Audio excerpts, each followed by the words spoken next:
Hello, everybody, and welcome to Talkin' Tennis, the only tennis podcast you need to be listening to get all your tennis news, results, and well-informed, unbiased opinions. Don't forget to follow us on our X or Twitter handle at Talkin' Tennis to get all your daily tennis news and unfiltered opinions. I'm your host. They call me Adam the Animal, and I'm joined by my two partners in crime. Firstly, the man. He started his career as a child prodigy, but just like a Hollywood kid actor, the fame hit early and the downfall came even quicker. His name is Chrissy P. Chris, how are you today? I'm well. I'm just thinking to myself, when are your intros going to be any better than what they are? Because every week you just seem to be ripping out some magical introductions. So I applaud you on that, and thank you. It's a pleasure to be here. I'm pumped for episode 4. Were you not a child prodigy in the tennis world? I had my moments, but I'll take it. I won't say anything more than that. But yeah, sure, we'll go with prodigy. I'm also joined by my man to the virtual right who can't play tennis anymore as a hobby because he enjoys too much Chavapi. His name is Mr. Varjos, Adrian. How are you, Adrian? I'm good.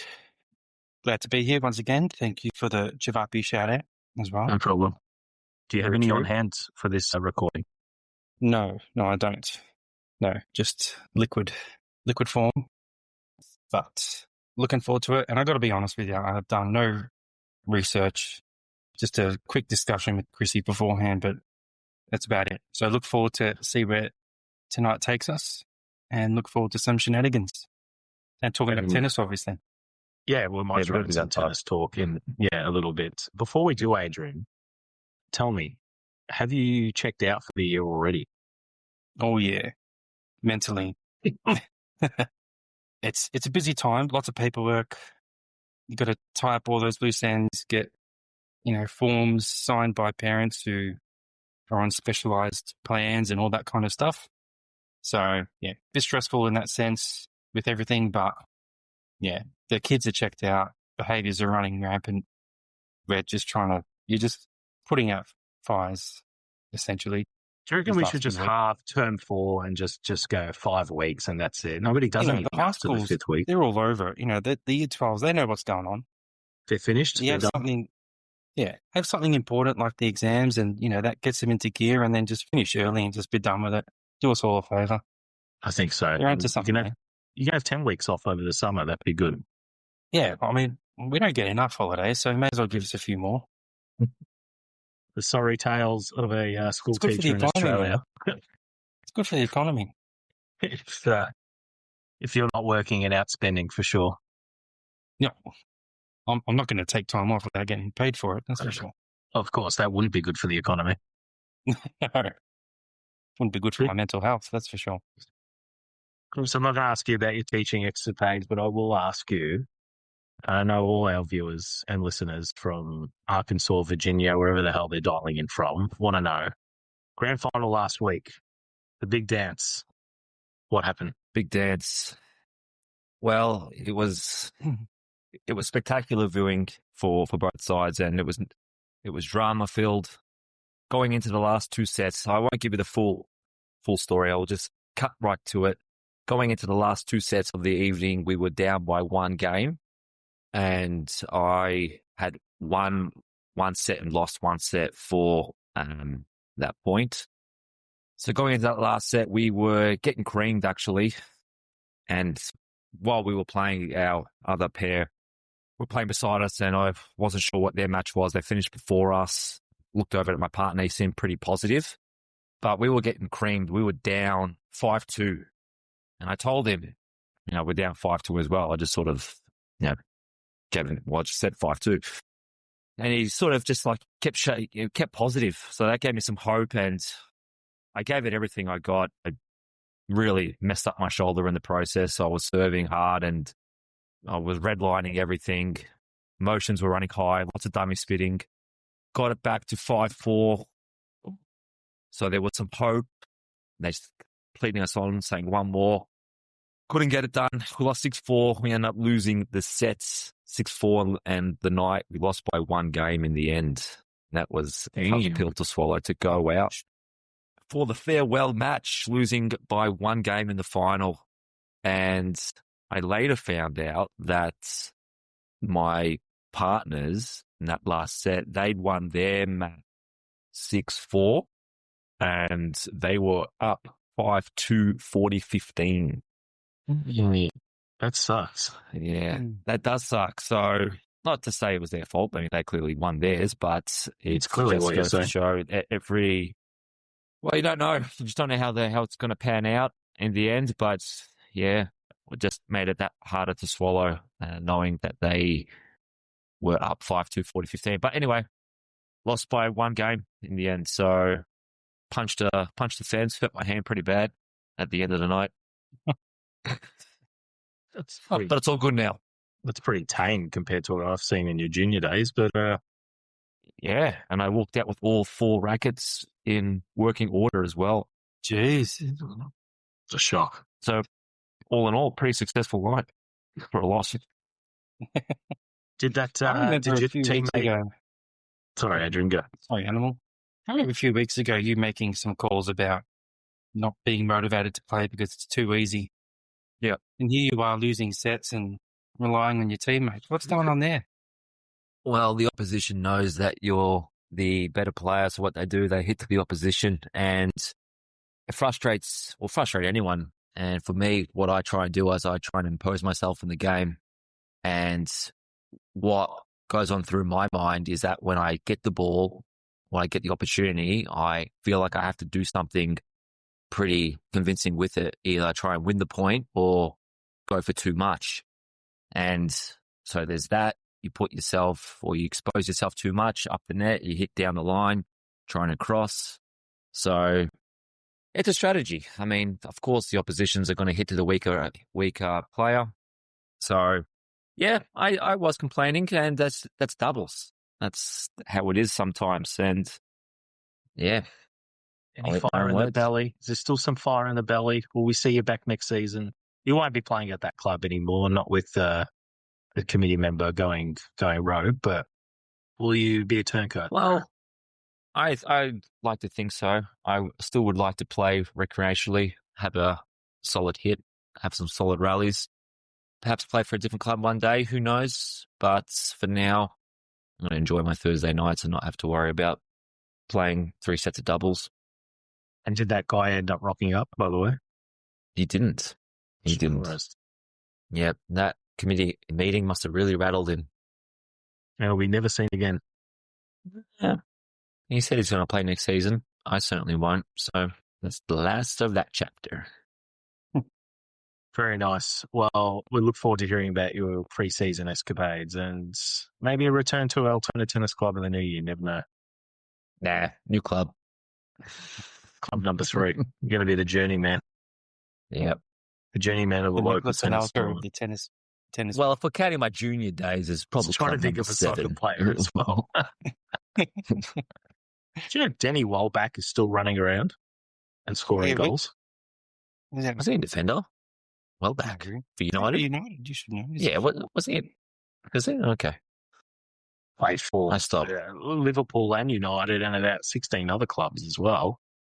Was he he's still in the Premier League. Brighton and Hove Albion. Brighton, that's it. I would have thought he's a lot older. This is a tennis podcast. Some who gives a rat's ass Thursdays club. No more Danny Welbeck talk. Chris, I know what you want to talk about. You want to talk about the young whippersnappers at the Next Gen Finals, don't you? I do. You do. Yes, let's get on with it. So for those who don't know, the Next Gen Finals are kicking off in a couple of weeks, 17th of December to be exact. The tournament's heading back to Jeddah, Saudi Arabia at the indoor hard courts at the King Abdullah Sports City. King Abdullah, of course, an avid tennis player and fan, as we all know. The great Abdullah. The tournament's been around since 2017, kicked off in Milan, Italy. It'll be the 8th edition of the tournament. It does have some funky rules, which I know, Adrian, you really love. It'll be the best of 5 sets, but it'll be the first of 4 games. So it's a tournament that's... Sorry? I said, is it like horse? Yeah. No, it's not like horse. Yeah, that's what I was waiting for. Yes, it is exactly like horse. It's used as a tournament to trial different rules. Originally, they used it to trial using Hawkeye and no lines judges, which of course is now being used in all ATP tournaments. The rules, so players must be 20 years or under at the end of the calendar year, and they have to end up in the top 7 players in the year-long race to the Jeddah rankings. Past notable winners include Jannik Sinner, Carlos Alcaraz, Hyun Chung, and Stefanos Tsitsipas. Chris, I know you're going to be all over this in a couple of weeks. I'll get you to rattle off the entrants. There's a couple of big names in there. Well, big names in the sense that one of them's a ATP 1000 winner, and another one's one of your fan favourites. Who are you liking for this tournament outside of the obvious favourite, Jakub Menšík? Well, obviously looking forward to watching Learner Tien play. This will be his second time he's playing the tournament.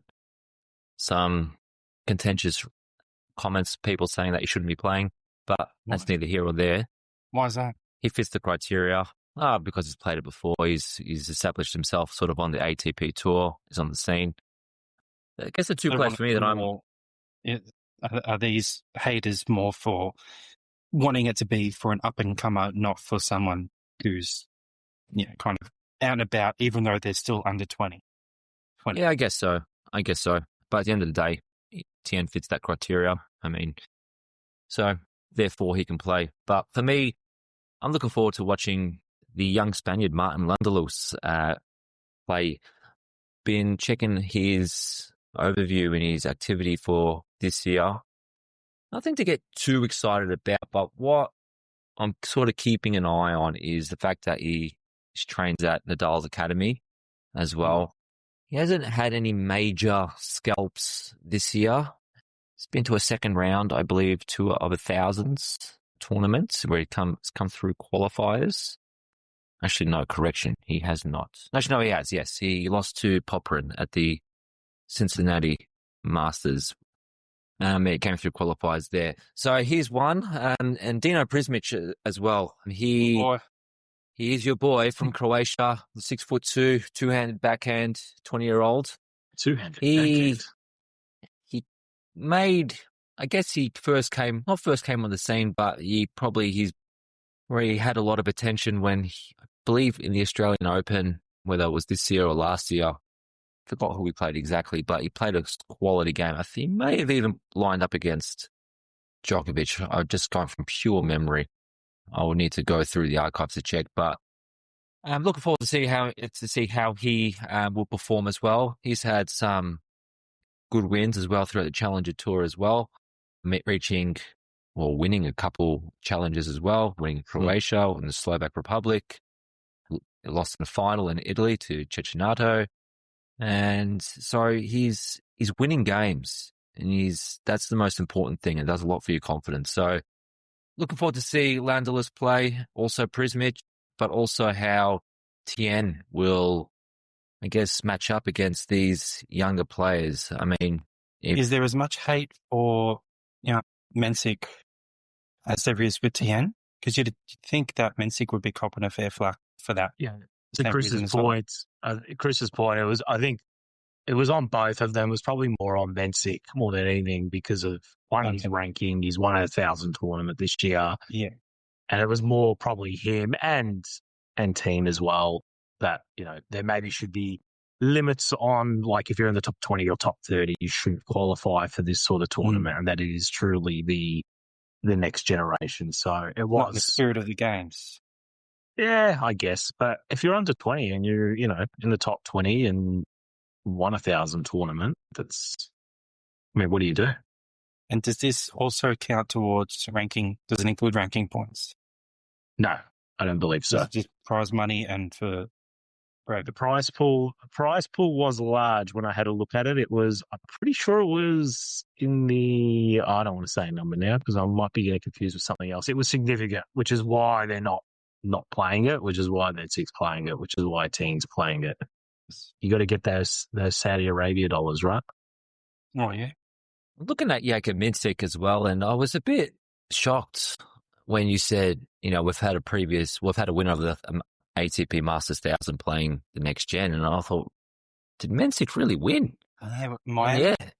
he won Miami, and I'm looking at his run-up. I mean, yeah, he beat Djokovic in 2 tiebreakers, beat Fritz in the semis in a very tight game. But besides that, well, he didn't really play anyone else. He played Draper in the second round against it in 6-7-6. He had a walkover. He had a walkover against Thomas Marchak as well. Beat 3 players in the top 10. Yeah. Draper, Fritz, beat 3 Djokovic. players in the top 10. Oh, he didn't beat Sinner or Alcaraz. He's not happy with that. 3 guys in the top 10. He did more than Alex de Minaur could do in the last 5 years. Jesus. How many tiebreakers did he win in the tournament? 7-6s all over this board. 4, 6. Yeah, 7. He won 7 breakers. By the way, a quarterfinalist in Madrid as well. Round of 16 in Rome. It wasn't just a one-off fluke. He has gone into. I got to take back my comments I made about him a couple of weeks ago. I said he had a good start to the year and didn't do much else after it. Shows how much I know. Oh, yeah, no, the comment's correct. He had a great start to the year because all those tournaments were before June, and then he had a leaner second half of the year. That's a fair statement, but you gave me a heart attack in the end. Because I'm like, did I dream that he won that tournament earlier in the year in March? I have to check. He definitely did. He beat Djokovic in the final. It was. You're right. He is Czech. Yeah. Thanks for your input, Adrian. That's fantastic. So, 16 in the world, title winner this year. Chris doesn't rate him. 19 years old. Not happy with his run at Miami. Not happy with his run. Beat Draper, beat Fritz, beat Djokovic in the final. Sorry, it's all right. Chris won't rate it unless you can beat Sinner or Alcaraz in a 1,000 Masters tournament, win it in the final, beat one of them in the semi-final or final. That don't count.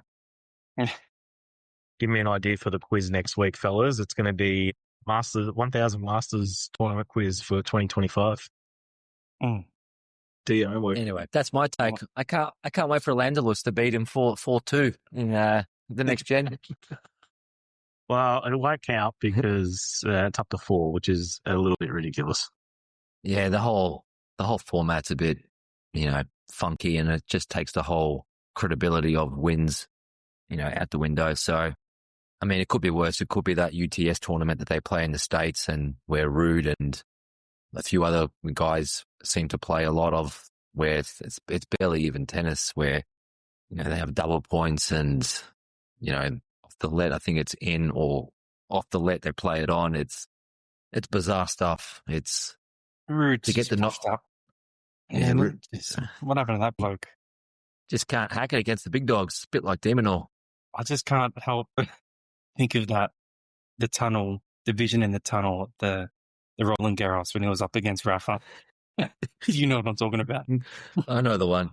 You got Rafa doing his jumps, his explosive jumps, sprinting, waiting to come out, sprinting, just like, you just feel the vibe that, Nadal's creating, and then just got, this most stoic looking Rude out there, just like shadow looking over his forehand. shoulder. Just doing shadow forehands, just it's funny stuff.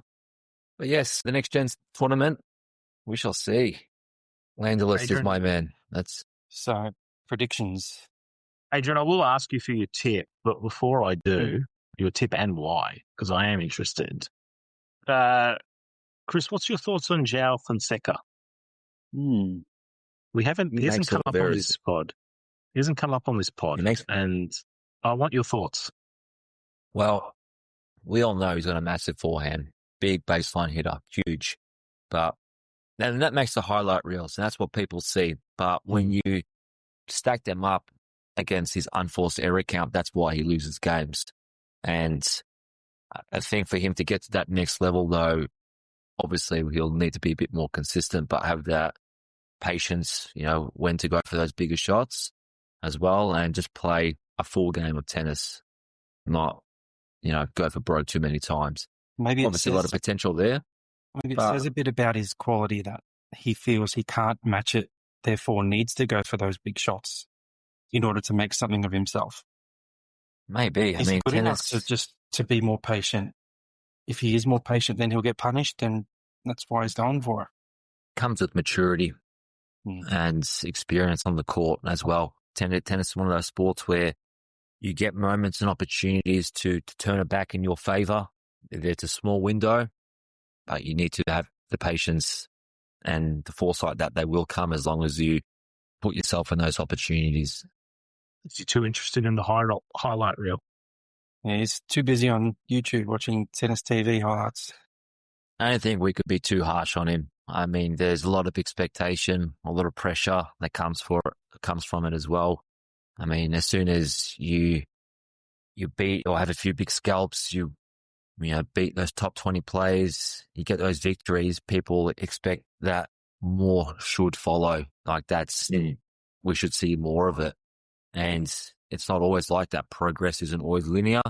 You go through patches, you go through lulls, and he's still very young, this guy. So we're going to see big things from him in the future. I have no doubt about that. I bring him up, obviously, because he was last year's winner in the tournament, and he's talked about as kind of the next big thing and maybe the one to dethrone Sinner and Alcaraz at the top. So hence why I bring him up. I mean, it's a big deal. I mean, to dethrone or just to get a few victories against Sinner and Alcaraz. I mean, you've got established players who have been trying. Medvedev, Zverev, you can throw Tsitsipas up there as well. I mean, it's... And now the next crop of guys. Yeah, sure. These next gen tournaments, they have, 3 sets of 4? And you compare it to a Grand Slam, it's not even comparable. You got to be able to endure and the biggest of stages and win. So, but that will come with experience as well. 5 sets of 4 as well, but point taken. 5 sets of 4. Age, your thoughts on the next gen finals? Who's your pick for the tournament? Oh, it's hard to go past the favourite, but the different rules do spice things up a little bit. You think about, who can handle that pressure. Again, Menšík has proven it, much to Chrissy's dismay. But I haven't really heard much of the Belgium entrant, Alexander Blocks. Don't know much about him. Might lock in my boy, Dino or Lerner. I think you're Dino. Lock in Dino. I think. Got to go in Dino. You're going to lock in Dino? Yeah, just cheer hard. Chris, did we get your tip? Are you going Lerner? Landaluce. I'm going Landaluce. You're going Landaluce? A real true outsider. I'll take Lerner. Where is the game being played, by the way? Where is it? What's the court surface? Do we know? Is it indoor hard court where they always play? I was going to say, you weren't paying attention. It's the King of Abdullah Sports City, mate. Don't you know where that is? It's an indoor. It's an indoor hard court. Okay.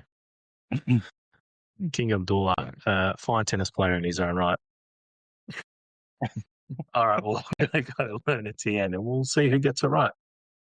Fabulous. Has anyone been following the AO wildcards that are being handed out? Chris, I know you've been all over it. I think you think I'm all over it. I'm really not. Really not? Well, for those who aren't all over it, a couple of wild cards were handed out this week. My man, James Duckworth, ranked 86 in the world. Not good enough. Still needs a wild card. He has received a wild card for the Australian Open, and a young female by the name of Emerson Jones, sorry to cover the WTA, but 17-year-old Emerson Jones, 151 in the world, will also receive a wild card for the Australian Open. 17-year-old. Good on her. Good on her. We'll be following her. No, I have not. You'd like to see more of it, though. You'd like to see more of those wildcards being given to the teenagers or the 17. She'll be out on court 18 in round 1. And we'll be there. We'll be right there with her. We'll be there with my sombrero. Cheering her on. What about Duckworth? Are we going to cheer for Duckworth? Oh, only if you come. I guess. Are you saying... Only if you come, Animal. Adrian, are you saying we shouldn't be handing out wildcards to 31-year-olds? I think we should. I think you definitely should be handing wildcards to older, experienced players. Fair enough. I think Goran Ivanisevic is the prime example of that. Getting a wildcard to Wimbledon. He won it off from a wild card, didn't he? That is correct. If Duckworth gets to the quarterfinals, I'll tell you what, I'll go to every day session of the Australian Open.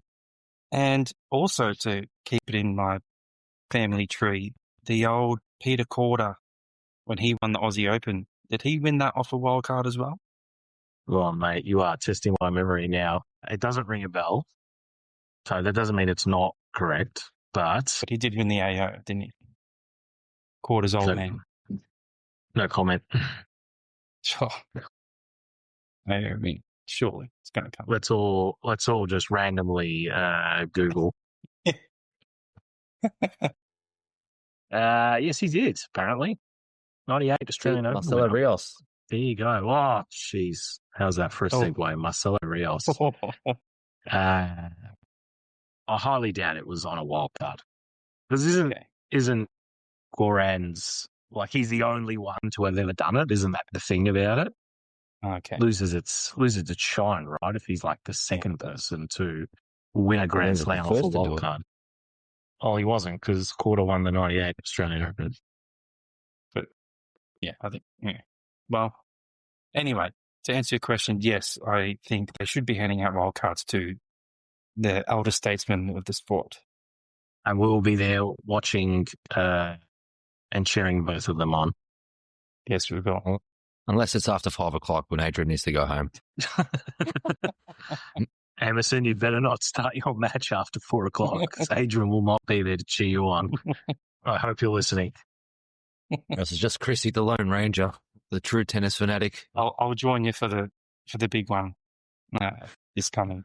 Have you gentlemen worked out what day you're going? Whatever day is hotter in the week. Yeah.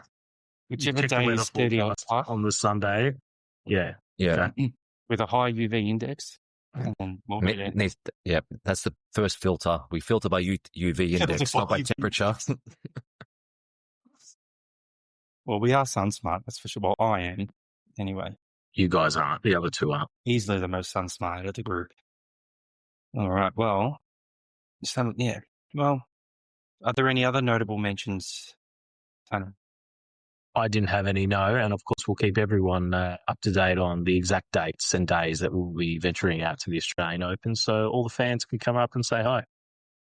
Chris is shaking his head. Not happy with that comment. Just not happy. I just want to watch the tennis in peace. I mean, I just want to be left alone for a bit. You don't want to be signing autographs at the Australian Open. It is a bit hard being flocked by fans. This is going to be hard. I'm going to have 2 drinks in my hands. I just don't know how I'm going to sign. He's going to be double parked. What is it? Yeah. I do it with my toes or some shit. He's double parked at the moment, just on this record. I do.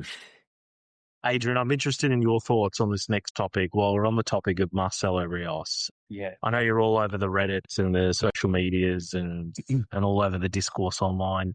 Former British player Greg Ruzetsky came out during the week. Great player. Always a bridesmaid, unfortunately, to Tim Henman, but great player in his own right. Came out and said that Marcelo Rios is a far superior player to Alexander Zverev in the category of best players to have never won a Grand Slam, saying that Marcelo had the raw, off-the-charts talent, unpredictability, and a complete game. And that if it wasn't for his career being cut short at the age of 28, he would have won multiple slams. He also reached number 1 in the world, which I believe he is the only player to hit number 1 and to have never won a Grand Slam. That's a great stat.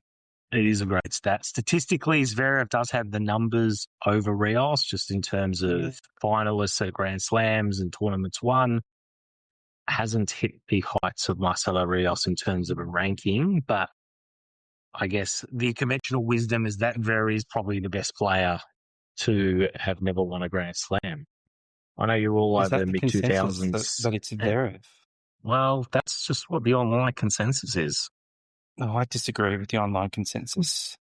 Okay. Please give us your thoughts about Adrian's consensus. Well, it's hard to... Zverev, the Tsitsipas, those guys were supposed to be the next gen to take over and, dethrone the big three. Mm-hmm. And they couldn't handle it, and they just weren't good enough. really, when you think about it.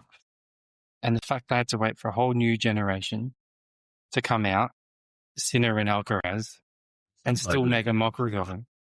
It's, no. You can make all the finals. I don't care how many finals he's won and lost.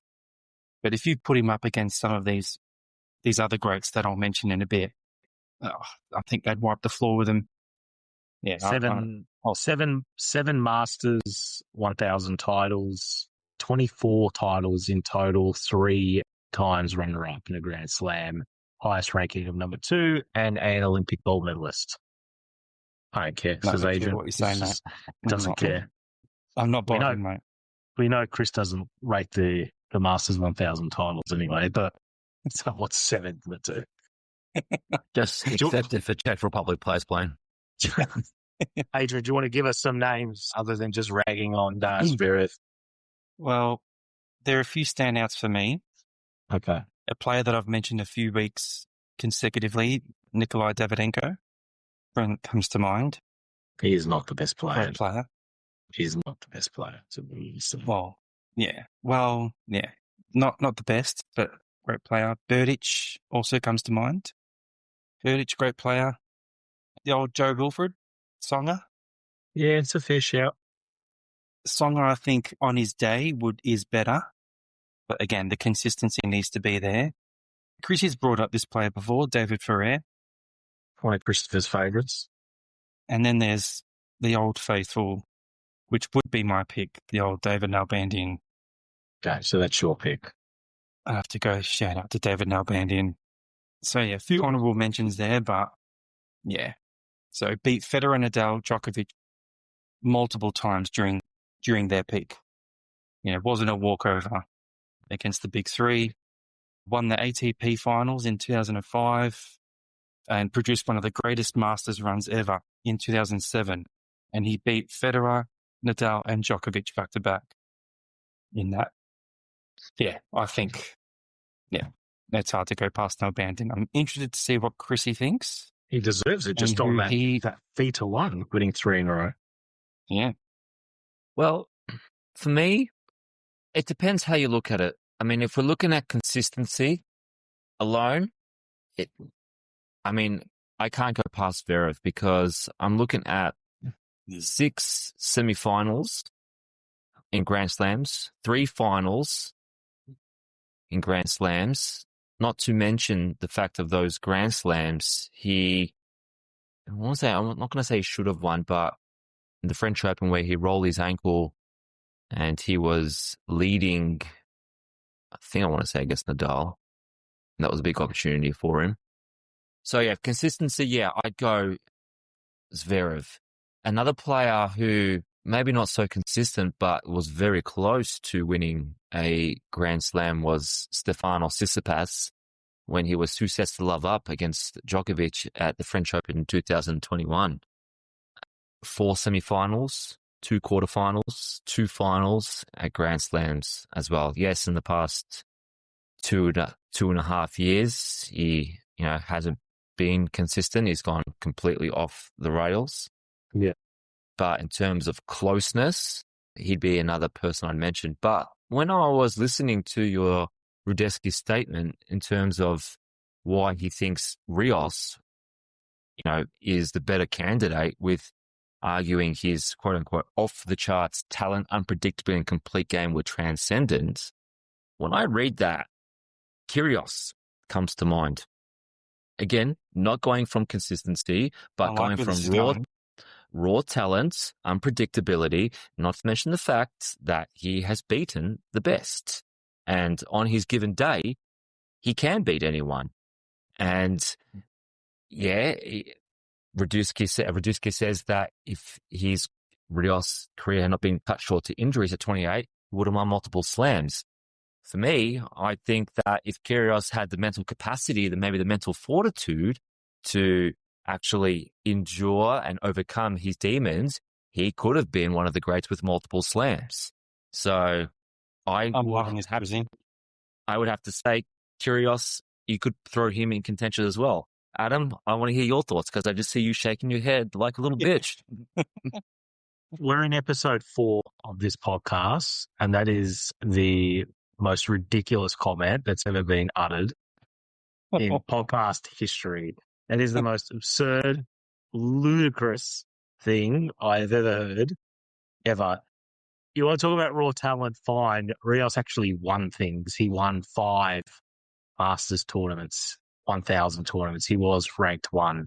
He's made Grand Slams finals. He's won 18 singles titles in his career. Kyrgios has won shit. His highest ranking is 13. He wouldn't be in the top 20 players that have never won a Grand Slam. I could look at 2010 rankings and I could rattle off 7 dudes on that list in the top 15 who would shit on Kyrgios every other week. I'm sorry, that is a ridiculous statement. If the animal's shaking his head when I mentioned Davydenko, then the fact you brought up Kyrgios, I knew he was just like a rabid dog, just waiting to unleash. Absolute rage bait. But it all depends how you measure it. It depends how you want to measure it. I mean, it's such... I'm measuring it on success. That's what I'm measuring it on. Yeah, okay. If you measure on success, you measure on raw talents. Well, that's what I'm basing it on, raw talents. And he's got the victories to prove that. But yeah, sure, over a career span and total wins and rankings, yeah, sure, he wouldn't fit the bill. I agree with you 100%. However, though, if in the hypothetical world that he was mentally fit and he could play out a full season, it'd be a very different story. But I've given you 3 names, Zverev, Tsitsipas and Kyrgios, all for different reasons. But that would be it. Really well, and then you just went downhill, and you ended up in the sewer by the end of it. According to you, where you live. Mate, let's go. We'll put that up on a Twitter poll. I want everyone to comment on this podcast player, whatever the hell platform you're listening to.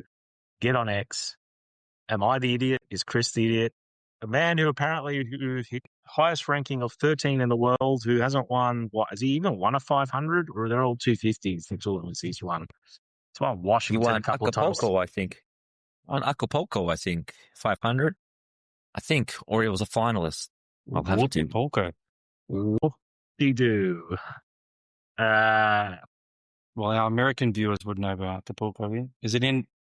Where is Acapulco? He won. It is. No, sorry. He did win it, and it is a 500 tournament. He's won a couple of 500 tournaments, but, I mean, we're clutching at straws here. You're picking a guy who's never won 1,000, and we've rattled off a couple of guys who have done that. But he hasn't played. If you look at his absences... So how is he the best player if he hasn't played? Well, percentages, that's how you look at it. He can't win it if he hasn't played it. A lot of what-ifs with Kyrgios. If he had a coach, if he had the mental fortitude, if he pulled his finger out of his ass, whatever. If he stopped bashing his missus, who knows? Whatever happens. Common assault case. In July 2020, Kyrgios entered a relationship with Kjær and Basavareddy. They separated on October 2021. Allegedly. In 2022, it was announced that Kyrgios was summoned to appear in a court in Australia to face a charge of common assault for allegedly grabbing Basavareddy in January 2021. That's assault, just grabbing her? In 2023, Kyrgios pleaded guilty to the assault charge but was not convicted, as Magistrate Beth Campbell stated that he had acted poorly in the heat of the moment and that the case was at the lower end of the scale of common assault, according to Wikipedia. Yeah, back to you, Adam. This segment started with all the promise in the world, and it's just ended on just a complete sound. I mean, actually, because you don't like it doesn't mean the question was thrown over to you, Animal. What's your pick? There were a few names ripped out there. What's your opinion?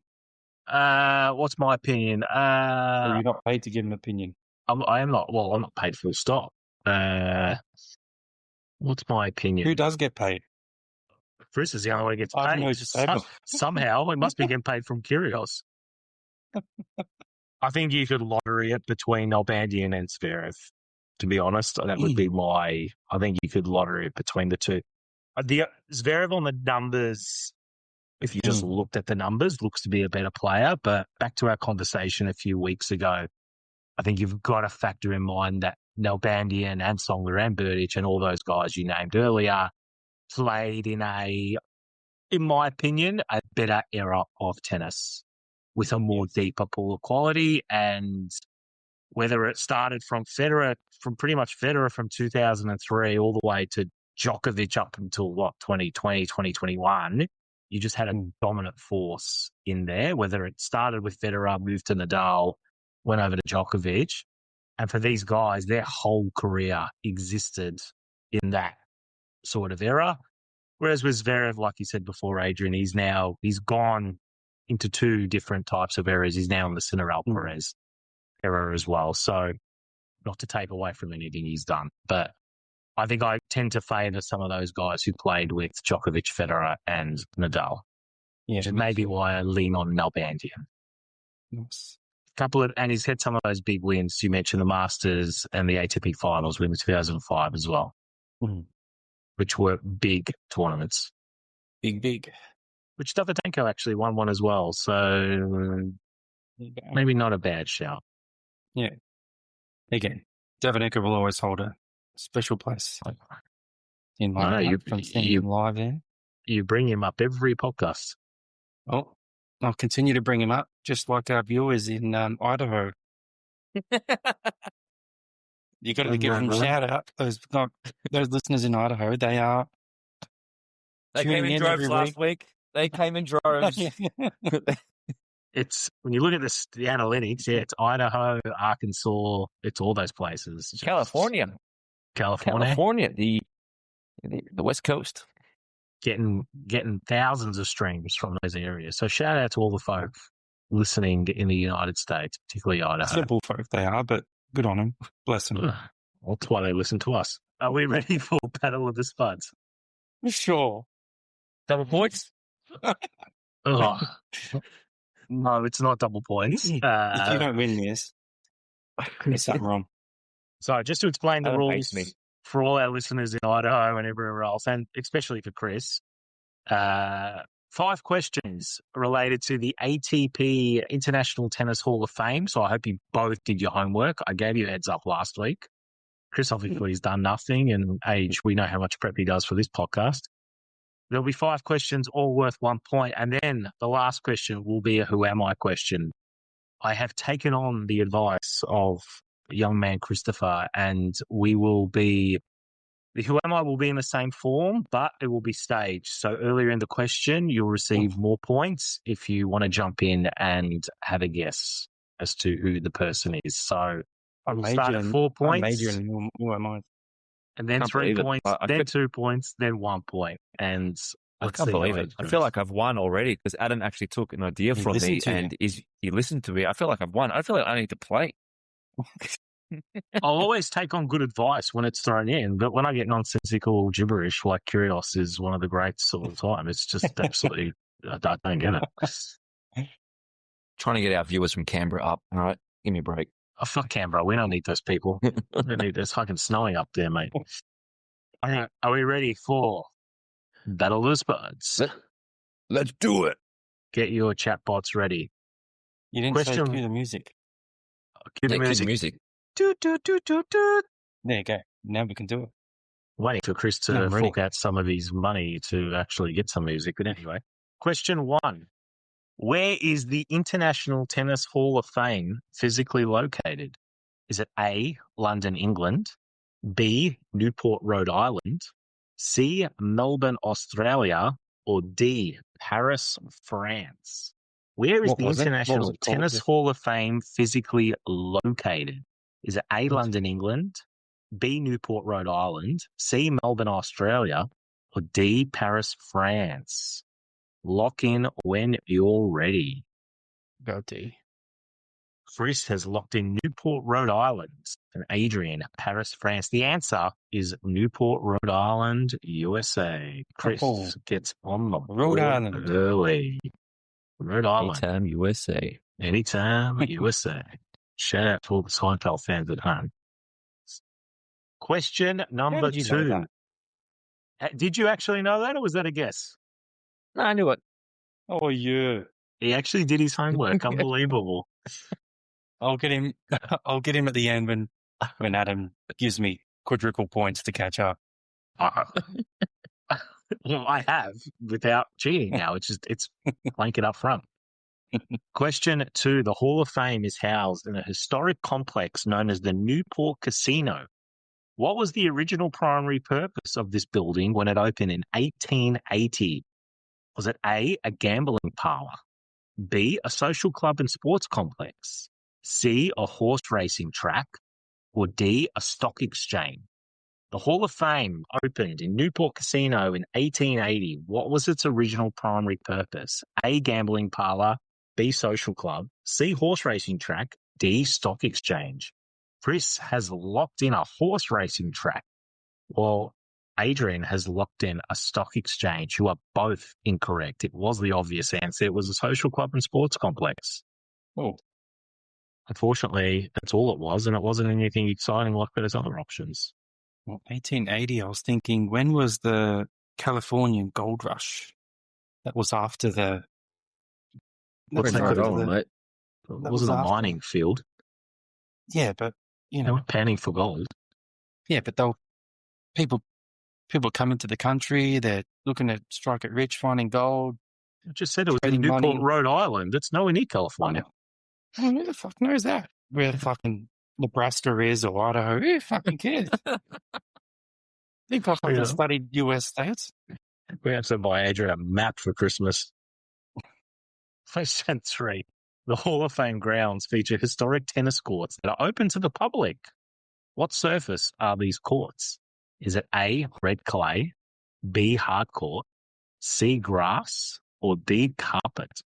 The Hall of Fame grounds feature historic tennis courts that are open to the public. What surface are these courts?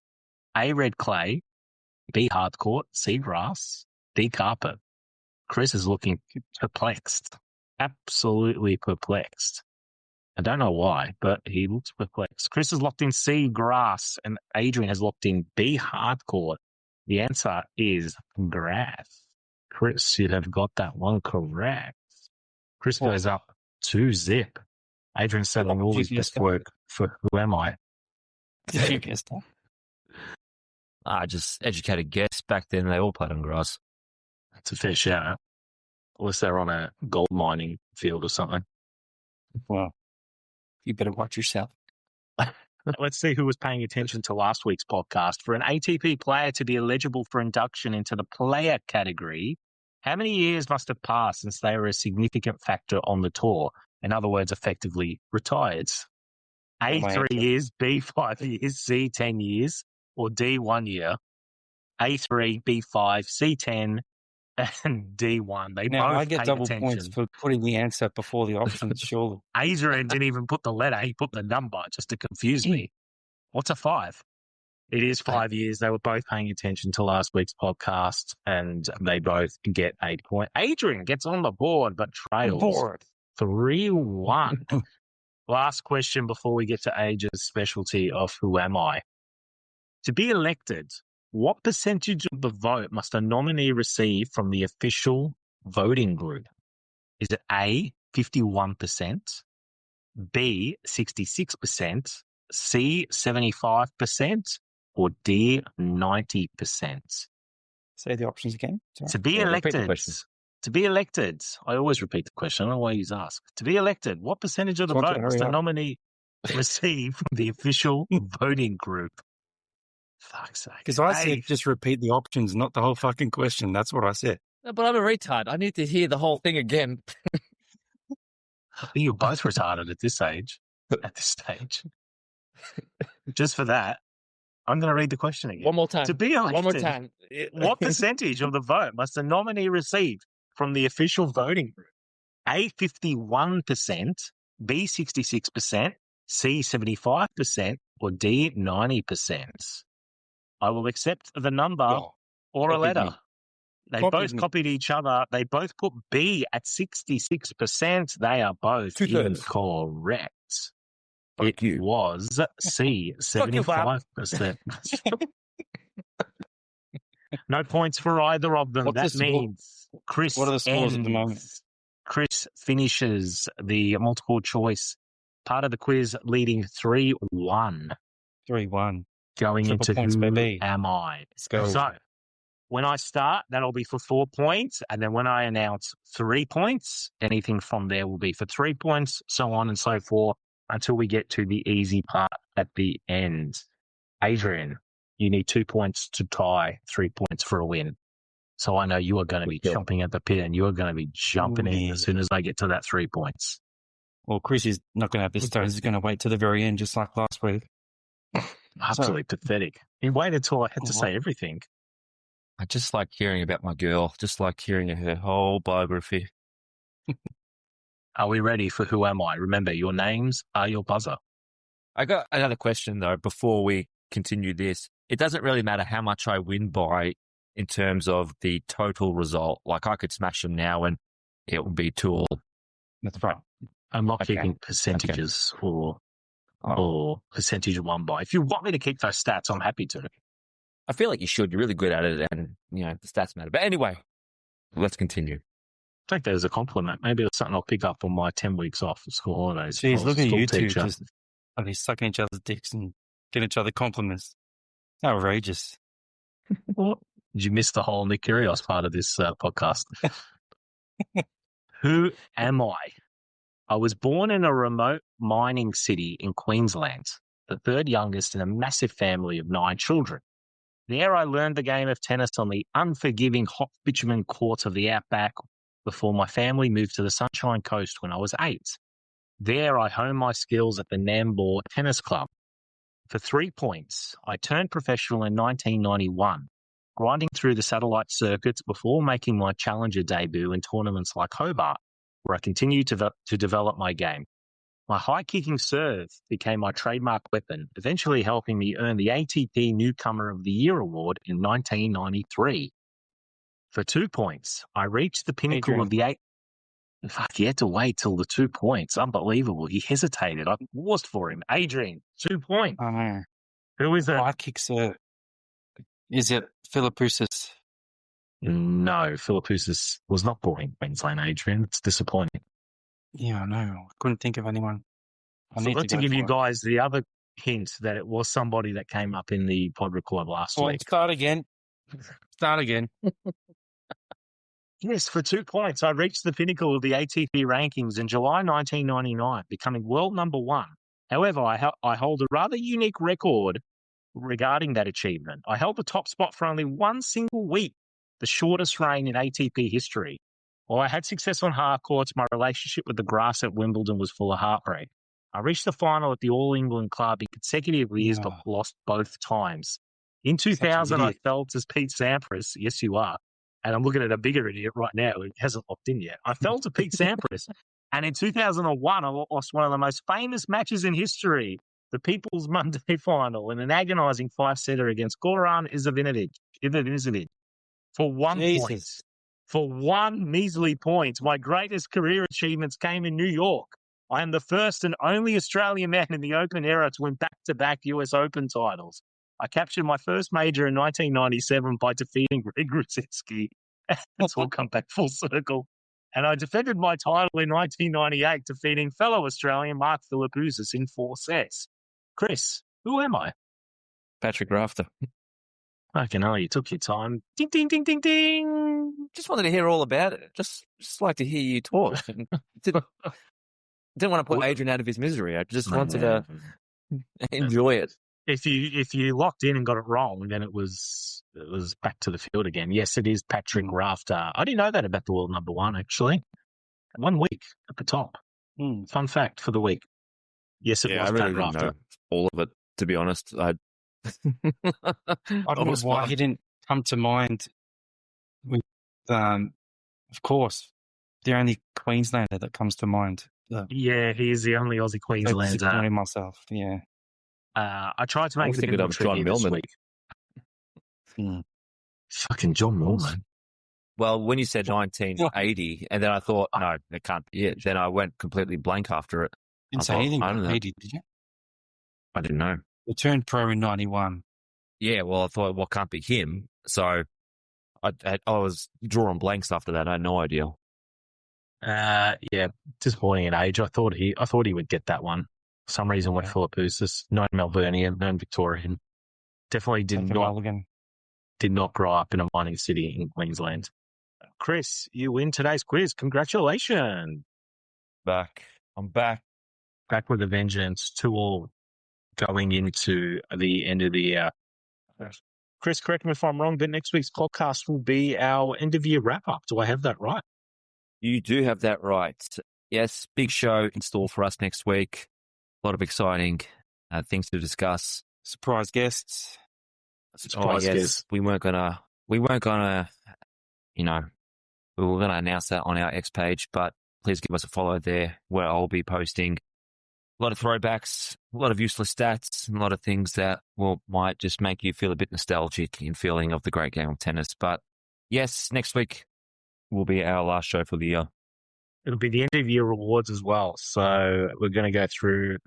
We're not going to be doing our favourite matches, best players, best up and comers. We've got our own special categories for next week. So I'm not going to spoil those now, but tune in. You're going to hear a couple of crackers next week. So it'll be the Talking Tennis End of Year Awards podcast.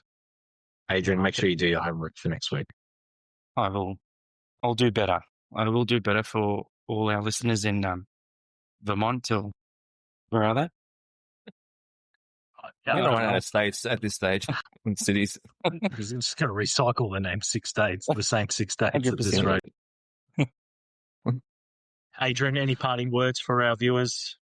Well, I just want to apologise to all of our fans there, just for the dismal effort in the quiz, and I'm getting lots of support on X, wanting me to just run away with the victories, but I figured, you got to make it interesting for the last one. You got to go in even Stevens and just, winner takes all. Last podcast.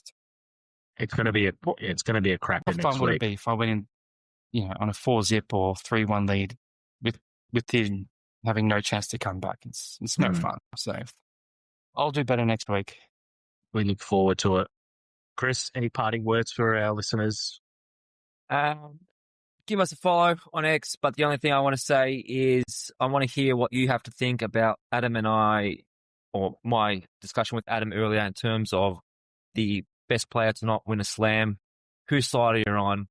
Mine, Kyrgios, as well as the other suggestions I made, or are you against? You on Adam's side as well? I want to hear all about it. So am I completely off the fucking rail, or I need a reality check. So someone other than Adam, please let me know. I'll let you know. I think it's a fantastic idea. I know. Team Age, all the way. Vote 1. Vote 1, Bergs. Please, everybody, please get on Reddit, get on X, leave a comment. And because I feel like I'm going insane because I think it's the stupidest call I've ever heard. And he wouldn't make the top 20.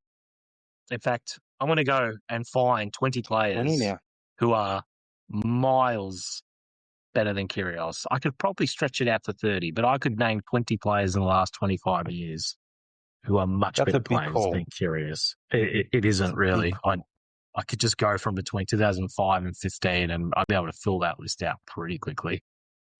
Look forward to seeing it. Look out for the thread on Reddit as well. That's because that's going to be going up. Very good. Chris, well, I look forward to another good show next week. Yes. Thank you, everybody, for tuning in and listening. If you made it this far, God help you. Have a good evening and good night. We'll see you next week. Good night. Free audio post-production by alphonic.com.